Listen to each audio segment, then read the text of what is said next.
Our topic today is how to build a healthy relationship with your partner. And this is with having diabetes. So, why are we presenting on this topic at all, right? So, main thing, the reason we're presenting on this is because it's tough to be in a relationship in general, right? And so it's even more tough whenever you're dealing with a chronic illness. And so I can attest to this from a standpoint of being married, divorced, and now in a committed relationship with my boyfriend who does not live with me. And so just to give you I'm a young adult myself, and I know many of you guys on this app are young adults and, may have a partner that maybe you're living together, maybe you're not. And this can be a scary time, especially during the pandemic, of just not knowing how your partner is taking all of this and whether or not you're recently diagnosed or not.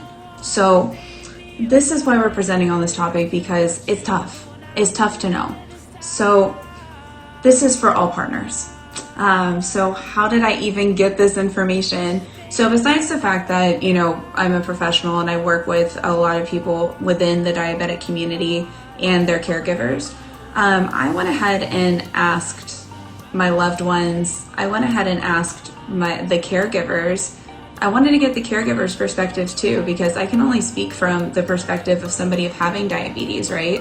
And of course, my clients that have diabetes, but I also wanted to get the caregiver's perspective because I know that's what that's what we're not able to talk about. We're not able to get their perspective as well.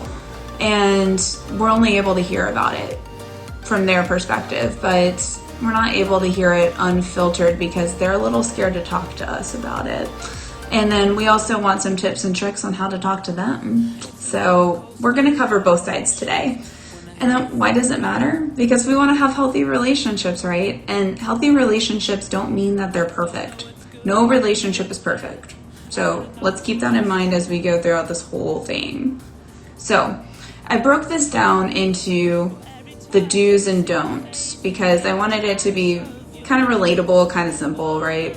And so here's a do of a relationship and trying to have a healthy relationship with your partner. A do is to have trust and confidence in your partner. And this is harder to do. I was talking to my own boyfriend about this, and he brought up a really great point. And that was in a relationship with somebody that has diabetes, you have to have even more confidence and trust in your partner than you would have initially, because you're dealing with life and death situations every day.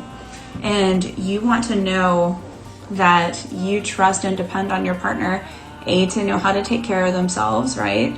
And because you care about their safety, you care about how they're doing, you may not be with them every second of the day.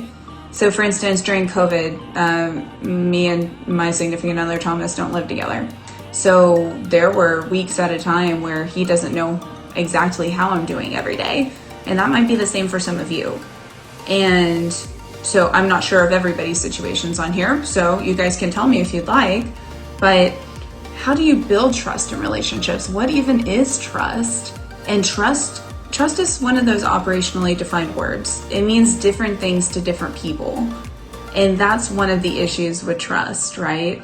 Is because sometimes we may have come from situations where trust has been broken. Trust, we don't know what trust is sometimes.